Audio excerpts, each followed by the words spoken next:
ആവിയിൽ വേവിച്ചെടുത്ത് തയ്യാറാക്കിയെടുത്തിരിക്കുന്ന വായിലിട്ടാൽ അലിഞ്ഞിറങ്ങുന്ന നല്ല ടേസ്റ്റി ആയിട്ടുള്ള ഒരു പലഹാരത്തിൻ്റെ റെസിപ്പിയുമായിട്ടാണ് ഇന്ന് ഞാൻ വന്നിരിക്കുന്നത്. വളരെ സിമ്പിളായിട്ട് നമുക്കിത് ഉണ്ടാക്കിയെടുക്കാൻ വേണ്ടി പറ്റും. അപ്പോൾ വീഡിയോയിലേക്ക് കടക്കുന്നതിന് മുന്നേ ആയിട്ട് എൻ്റെ ചാനലിലിടുന്ന വീഡിയോസ് നിങ്ങൾക്ക് ഇഷ്ടമാവുന്നുണ്ടെങ്കിൽ ലൈക്ക് ചെയ്യാനും ഷെയർ ചെയ്യാനും സബ്സ്ക്രൈബ് ചെയ്ത് സപ്പോർട്ട് ചെയ്യാനും മറന്നു പോകല്ലേ. സബ്സ്ക്രൈബ് ചെയ്യുമ്പോൾ തൊട്ടടുത്ത് കാണുന്ന ബെല്ലൈക്കൺ പ്രസ് ചെയ്യാനും മറന്നു പോകരുത്. അപ്പോഴാണ് ഞാനിടുന്ന വീഡിയോസിൻ്റെ നോട്ടിഫിക്കേഷൻ നിങ്ങൾക്ക് കിട്ടുന്നത്. ഇതിനായിട്ട് ആദ്യം തന്നെ ഞാനിവിടെ ഒരു ബൗളിലേക്ക് 1/2 കപ്പ് നല്ല ഫ്രഷ് ആയിട്ടുള്ള തൈരാണ് ഉപയോഗിച്ചിരിക്കുന്നത്. ഒരുപാട് പുളിയുള്ള തൈര് ഉപയോഗിക്കാതിരിക്കുക, പിന്നെ മാക്സിമം കട്ട തൈരാണെങ്കിൽ അത്രയും നല്ലത്. ഇനി ഇതിലേക്ക് മധുരത്തിന് പാകത്തിന് കണ്ടൻസ്ഡ് മിൽക്കാണ് ചേർത്ത് കൊടുക്കുന്നത്. ഞാനിവിടെ 3/4 കപ്പ് കണ്ടൻസ്ഡ് മിൽക്കാണ് എടുത്തിരിക്കുന്നത്. അതും കൂടെ ഈ ഒരു തൈരിലേക്ക് ചേർത്ത് കൊടുക്കാം. ആദ്യം നമ്മൾ ഈ ചേർത്ത് കൊടുത്തിരിക്കുന്ന കണ്ടൻസ്ഡ് മിൽക്കും തൈരും നന്നായിട്ടൊന്ന് യോജിപ്പിച്ചെടുക്കുക. ഇതുപോലെ യോജിപ്പിച്ചെടുക്കുമ്പോൾ തൈര് നല്ല സ്മൂത്തായിട്ട് കിട്ടാനും സഹായിക്കും.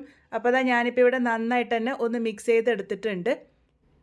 ഇനി ഇതിലേക്ക് ചേർത്ത് കൊടുക്കുന്നത് കോൺഫ്ലോർ ആണ്. ഞാനിവിടെ 1.5 ടേബിൾ സ്പൂൺ കോൺഫ്ലോർ ആണ് ചേർത്ത് കൊടുത്തിരിക്കുന്നത്. കോൺഫ്ലോർ അല്ലെങ്കിൽ ചോളത്തിൻ്റെ പൊടി എല്ലാ സൂപ്പർ മാർക്കറ്റിലും വാങ്ങാൻ കിട്ടുന്നതാണ്. അതും കൂടെ ചേർത്ത് കൊടുത്തതിന് ശേഷം ഒട്ടും കട്ടകളില്ലാതെ നല്ല പോലെ തന്നെ ഒന്ന് മിക്സ് ചെയ്തെടുക്കാം. ഇനി ഇതിലേക്ക് ഞാനിവിടെ 1/4 കപ്പ് പാൽപ്പൊടിയാണ് ചേർത്ത് കൊടുക്കുന്നത്. പാൽപ്പൊടി ചേർത്ത് കൊടുക്കണമെന്ന് നിർബന്ധമില്ല, കയ്യിലുണ്ടെങ്കിൽ മാത്രം ചേർത്താൽ മതി. നല്ലപോലെ തന്നെ ഒന്ന് ഫ്ലേവർ എൻഹാൻസ് ചെയ്യാൻ വേണ്ടിയിട്ടാണ് പാൽപ്പൊടി ചേർത്ത് കൊടുക്കുന്നത്. അതും കൂടെ ചേർത്ത് കൊടുത്ത് ഞാനിവിടെ നന്നായിട്ട് മിക്സ് ചെയ്തെടുത്തിട്ടുണ്ട്. ഇനി ഇതിലേക്ക് നമുക്ക് ആവശ്യമായിട്ടുള്ളത് പാലാണ്. ഞാനിവിടെ 1 കപ്പ് പാലാണ് എടുത്തിരിക്കുന്നത്.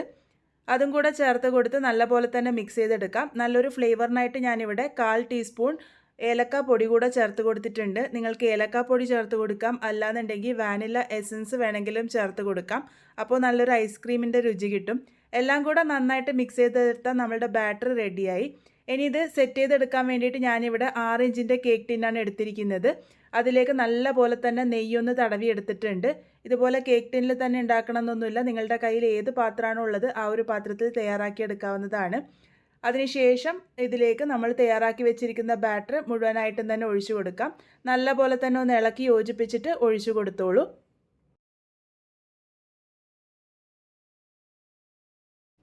ഈ ഒരു പാത്രം നമുക്ക് അലുമിനിയം ഫോയിൽ വെച്ചിട്ട് ഒന്ന് കവർ ചെയ്തെടുക്കാം. ഇതുപോലെ കവർ ചെയ്തെടുക്കാം, അല്ലാന്നുണ്ടെങ്കിൽ മുകളിലൊരു മൂടി വെച്ചാലും മതിയാകും. നമ്മൾ ആവിയിൽ വേവിച്ചെടുക്കുമ്പോൾ ആ ഒരു ആവി ഇതിലേക്ക് വീഴാണ്ടിരിക്കാൻ വേണ്ടിയിട്ടാണ് ഇതുപോലെ ചെയ്യുന്നത്. അപ്പോൾ ഇത് ആവിയിൽ വേവിച്ചെടുക്കാനായിട്ട് ഞാനിവിടെ സ്റ്റീമർ നേരത്തെ തന്നെ വെള്ളം ഒഴിച്ചിട്ട് ആവി വരാൻ വേണ്ടി വെച്ചിരുന്നു. നല്ല പോലെ ആവി വന്നതിന് ശേഷം നമ്മൾ ആ ഒരു പാത്രം ഇതിലേക്ക് ഇറക്കി വയ്ക്കാം. അതിനുശേഷം അടച്ച് വെച്ച് 30 മിനിറ്റ് നേരത്തേക്ക് മീഡിയം ടു ഹൈ ഫ്ലെയിമിൽ വെച്ചിട്ട് വേണം കുക്ക് ചെയ്തെടുക്കാൻ വേണ്ടിയിട്ട്. 30 മിനിറ്റ് ആകുമ്പോഴേക്കും ഇത് പാകത്തിന് റെഡിയായിട്ട് വന്നിട്ടുണ്ടാകും. ഒരു ടൂത്ത് പിക്കോ അല്ലാന്നുണ്ടെങ്കിൽ നൈഫോ ഒന്ന് കുത്തി നോക്കുക. നല്ല നീറ്റായിട്ട് വരുന്നുണ്ടെങ്കിൽ പാകത്തിന് റെഡി ആയിട്ടുണ്ട്, അല്ലാന്നുണ്ടെങ്കിൽ മാത്രം എക്സ്ട്രാ ടൈം വെച്ചാൽ മതി. ഇതിപ്പോൾ പാകത്തിന് തന്നെ റെഡി ആയിട്ടുണ്ട്. ഇതിൻ്റെ ചൂടാറാൻ വേണ്ടിയിട്ട് ഞാൻ പുറത്ത് വെച്ചിട്ടുണ്ട്. ഇത് നല്ലപോലെ ചൂടാറി വന്നതിന് ശേഷം ഫ്രിഡ്ജിൽ വെച്ചിട്ട് 1 മണിക്കൂർ നേരം നല്ലപോലെ സെറ്റ് ചെയ്തെടുത്തിട്ട് വേണം ഡീമോൾഡ് ചെയ്തെടുക്കാൻ വേണ്ടിയിട്ട്. അപ്പോൾ ഇതിപ്പോൾ നല്ല പോലെ തന്നെ സെറ്റാക്കി എടുത്തിട്ടുണ്ട്. ഞാനിതിപ്പോൾ ഫ്രിഡ്ജിൽ ഒരുപാട് സമയം വെച്ചിട്ടില്ല ഈ ഒരു വീഡിയോ പെട്ടെന്ന് എടുക്കാൻ വേണ്ടിയിട്ട്.